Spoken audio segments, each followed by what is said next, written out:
एक बार फिर से अपनी YouTube channel stock trading technique पर आपका हार्दिक स्वागत करता हूं दोस्तों।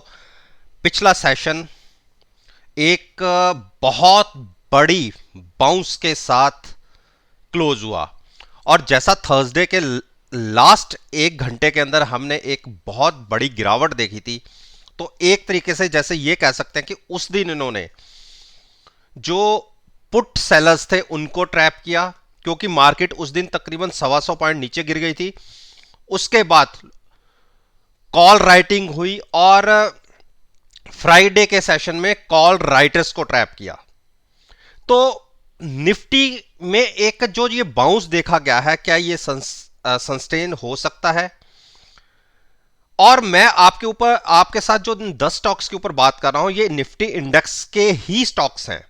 लेकिन अगर इन स्टॉक्स की बात करें तो इन स्टॉक्स में कोई बहुत बड़ी मूवमेंट नहीं देखी गई। आप देखिए, ये अगर मेरे राइट साइड पर देखेंगे, ये 10 स्टॉक्स हैं जिनके ऊपर मैं अपना ओपिनियन आपके साथ शेयर कर रहा हूं।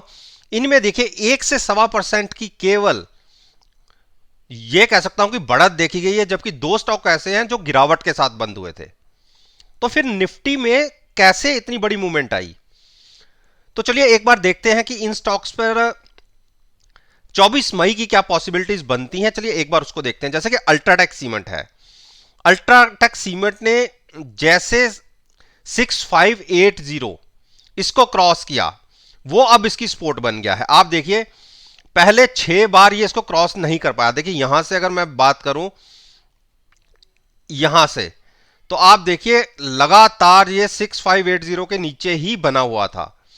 लेकिन 4 दिन पहले इसने इसको क्रॉस किया और क्लोजिंग दी, उसके बाद ये बन गई है सपोर्ट। और अब 9 दिन की मूविंग एवरेज भी इस स्टॉक के आसपास ही आ गई है। तो 6540 और 6580 ये अच्छी बड़ी सपोर्ट है। मुझे लगता नहीं है कि ये सपोर्ट को ब्रेक करेगा, क्योंकि बड़ी मुश्किल से हम इसके ऊपर क्रॉस हुए हैं। इसका मैं एक रीजन भी बता देता हूं। आप देखिए, ये जो, अगर मैं पिछले अक्टूबर से बात करूं, 22 अक्टूबर से, वहां से मैंने एक जो हायर टॉप लगते हैं उसको एक रिप्रेजेंट करते हुए एक लाइन ड्रॉ की थी, देखिए। और ये लगातार अगर देखा जाए तो ये एक 6600 ये एक प्राइस ऐसा था जो अगले हाइज को भी रिप्रेजेंट करता था, उसे क्रॉस करते हुए ऊपर जा रही थी। और ऐसे ही मैंने जो लोज लगे थे उसको रिप्रेजेंट करती हुई भी लाइन ड्रॉ की थी, और वो प्राइस बनता है 6350 का।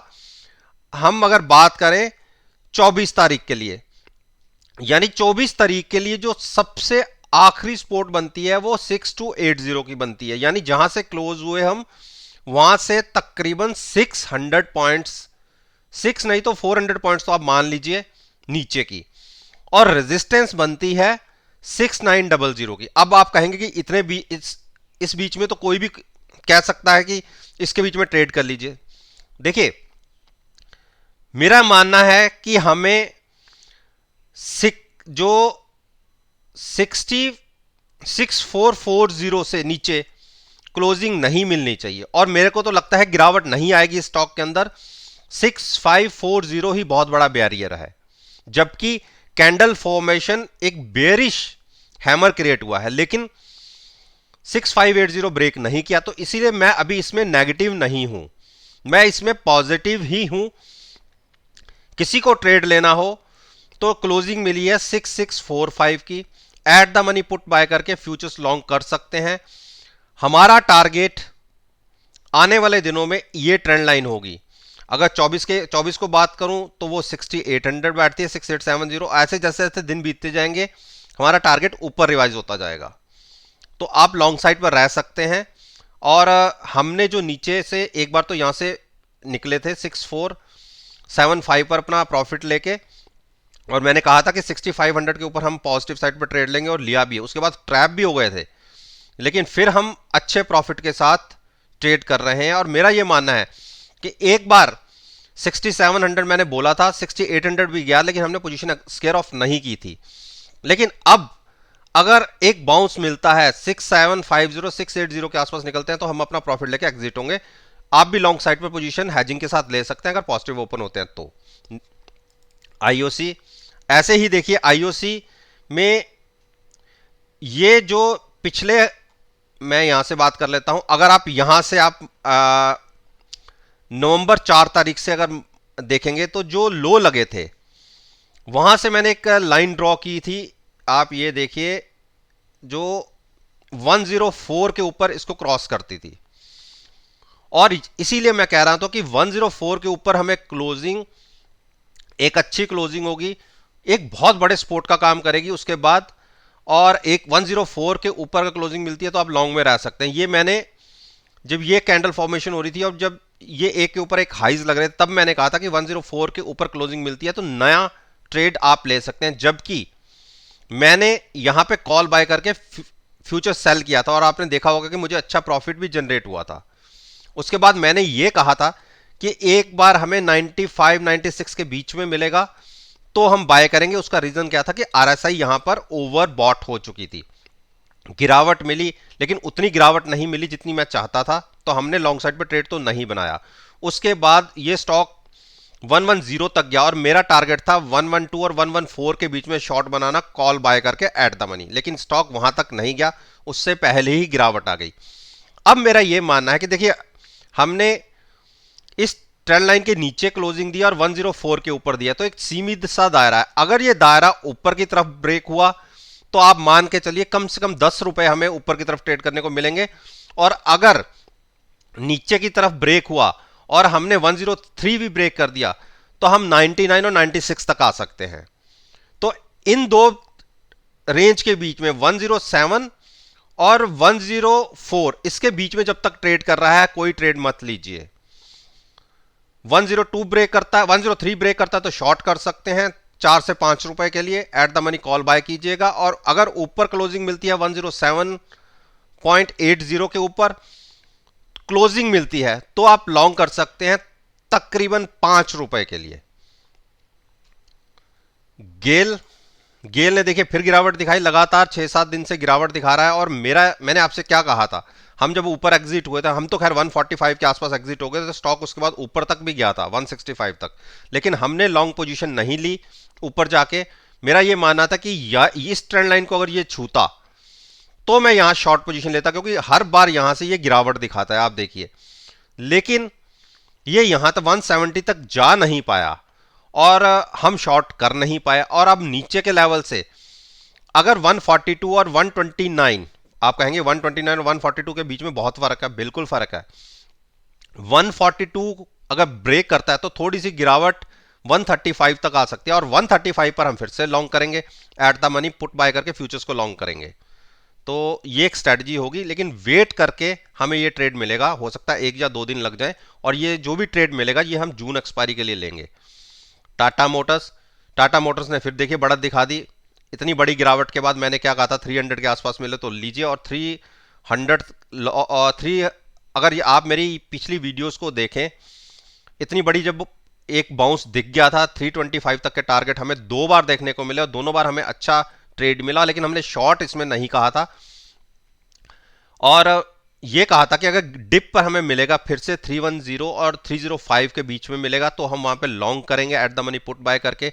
और कल के दिन में 306 लगा, चलो 305 तो नहीं लगा, लेकिन डिप पर हमें यह स्टॉक मिल रहा था। किसी ने अगर कल का मतलब है मेरा थर्सडे के सेशन में अगर ट्रेड लिया होता तो आज हम ये तो कह सकते हैं कि प्रॉफिट में थे, लेकिन अभी इतने बड़े प्रॉफिट में नहीं है। अभी भी मैं कहता हूं मंडे के लिए अगर 315 के ऊपर ट्रेड ओपन होता है और लगातार 10 से 15 मिनट बना रहता है तो आप eight the money put buy करिए, फ्यूचर्स को लॉन्ग करिए।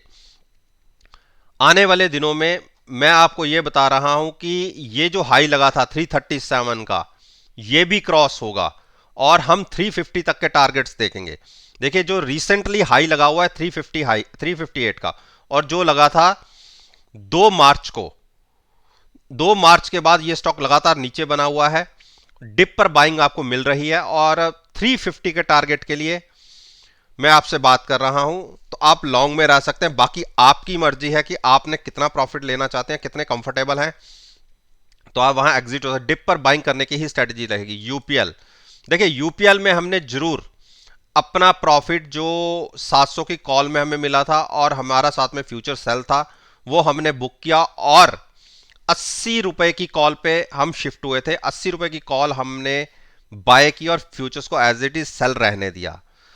कल के दिन में एक गिरावट जरूर दिखी थी कि हमें क्लोजिंग मिली थी तकरीबन 772 के आसपास, जबकि लो 765 के आसपास के लगे थे, तो हम एग्जिट नहीं हुए। मेरा ये मानना है कि एक बार ये स्टॉक अपनी 9 दिन की मूविंग एवरेज के आसपास आ सकता है और वहां पर हमें बहुत अच्छा प्रॉफिट हो जाएगा। कोई अनलिमिटेड हमारा रिस्क नहीं है, ऊपर अब हमारी कॉल बाय है और हमने नीचे अनलिमिटेड प्रॉफिट के लिए अपना घर छोड़ा हुआ है। लिमिटेड हार्डली इस स्टॉक के अंदर, इस ट्रेड के अंदर हमें 12 से 14 रुपए का मैक्सिमम लॉस हो सकता है एक्सपायरी तक, और अगर 740 आ गया तो तकरीबन 15 से 16 रुपए का हमें प्रॉफिट हो जाएगा। तो हम वेट कर रहे हैं गिरावट का। बाकी जिन्हों को नया ट्रेड लेना है इसके अंदर 740 तक एक बार वेट कर लिया। अगर 740 ब्रेक होगा तो 700 720 के लिए एक गिरावट आ सकती है, तो वहां पर आप एक लॉन्ग साइड पर जा सकते हैं। उसका रीजन है, देखिए अभी भी ये स्टॉक ओवरबॉट है 76 की आरएसआई पर, तो स्टॉक को बेचने का एक क्राइटेरिया होता है, लेकिन अभी पिछले 5-6 दिन में उतनी बड़ी गिरावट नहीं आई जितनी मैं सोच के चल रहा हूं। मेरे हिसाब से एक बार 740 आना चाहिए अगर आरएसआई को मैनेज करना है। तो आरएसआई अगर 60 के आसपास आती है, 60 से 55-60 के आसपास, तो ये स्टॉक 740 टच कर देगा, तो तब आप लॉन्ग साइड पर जाइएगा, अभी वेट कीजिए। हीरो मोटोकॉर्प, हीरो मोटोकॉर्प ने एक बुलिश हैमर क्रिएट किया है, हेल्दी साइन है। मुझे लगता है कि एक बार ये फिर से 2950 की तरफ जा सकता है। क्लोजिंग मिली है हमें 2875 के आसपास, और यहां से 80 टू 90 पॉइंट की एक तेजी देखी जा सकती है। एक्सपायरी नजदीक है, तो जो शॉर्ट्स बने होंगे एक बार कवर कराने के लिए 100-150 पॉइंट की एक मूव देखी जा सकती है। तो 2960 के टारगेट के लिए बिल्कुल लॉन्ग में रह सकते हैं। पॉजिटिव साइड पर ओपन हो तो 2850 की पुट बाय करके आप फ्यूचर्स को लॉन्ग करने की स्ट्रेटजी ले सकते हैं 2960 के टारगेट के लिए, और हम तो इसमें डिप पर बाय करके बैठे ही हुए हैं। 2850 की पुट बाय करके भी हम लॉन्ग हैं, बहुत देर से लॉन्ग है, और हमें देखिए एक बार तो यहां तक के 2995 तक के भी टारगेट दिखे थे, और उसके बाद गिरावट फिर से आई और मैंने फिर कहा था कि आप बाय करिए, और अब देखिए मुझे फिर से लग रहा है 2950 तक हम छू लेंगे। टाइटन, टाइटन में आप बिल्कुल लॉन्ग में बने रह सकते हैं जिनकी पुरानी पोजीशन है, और नई पोजीशन के लिए मैं चाहूंगा कि एक बार 1510 तक का वेट कर लें, एक गिरावट में वहां पर बाय करें। टीसीएस, टीसीएस को अभी लॉन्ग मत कीजिए, लॉन्ग कीजिएगा 3110 के ऊपर, और जिनकी पोजीशन मैंने नीचे से 3050 के पुट के साथ लॉन्ग करा रखी है। देखिए ये स्टॉक 9 डेज मूविंग एवरेज के बाद बार बार अटकता है। अगर मूव मिलती है, क्योंकि इतनी ज्यादा शॉर्ट कवरेज शॉर्ट्स बने हुए हैं, तो मानना मेरा यह है कि एक बार इसमें 3200 के टारगेट दिख सकते हैं, तो अपनी पोजीशन को होल्ड रखिए, और जिसको ऐड करना हो 3115 के ऊपर क्लोजिंग मिलती है तो बिल्कुल ऐड भी करिए 3200 के टारगेट के लिए। मारुति, मारुति को हम लॉन्ग साइड पर ट्रेड कर ही रहे हैं, और 9 दिन की मूविंग एवरेज अब होल्ड हो रही है, और धीरे धीरे मारुति का प्राइस ऊपर बढ़ता जा रहा है। आप देखिए हर्डल केवल एक है, 6875 के ऊपर क्लोजिंग मिलने पर 7000 और 7250, ये आप देखिए कितनी स्पीड से आपको देखने को मिलेगा। और मैंने भी लॉन्ग ही रिकमेंड की हुई है, जो मेरे को फॉलो करते हैं, और उनको मैंने कैसे करी, मैंने कहा था कि क्योंकि ये स्टॉक एक 300-400 पॉइंट के सीमित दायरे के अंदर है, तो मैंने ऊपर बाय नहीं करवाया, मैंने 6500 की पुट सेल करवाई हुई है 105 रुपीज के ऊपर। और अगर यहां से हमें जंप मिल भी जाता है 200 पॉइंट का, तो हमारी पुट का रेट आधा हो जाएगा। तो मानते हैं कि लिमिटेड प्रॉफिट ही सही, लेकिन प्रॉफिट तो मिलेगा, तो हम थोड़े से ही खुश हैं कि अनलिमिटेड रिस्क लेने से अच्छा है। हाँ, हमारा इसमें रिस्क खुलेगा 6300 के नीचे ट्रेडिंग मिलने पर। तो जिसको नई पोजीशन लेनी है, क्लोजिंग बेसिस पे एक बार 6875 क्रॉस होने दीजिए, क्लोज होने दीजिए, आप 7000 और 7200 के लिए लॉन्ग साइड पर जा सकते हैं।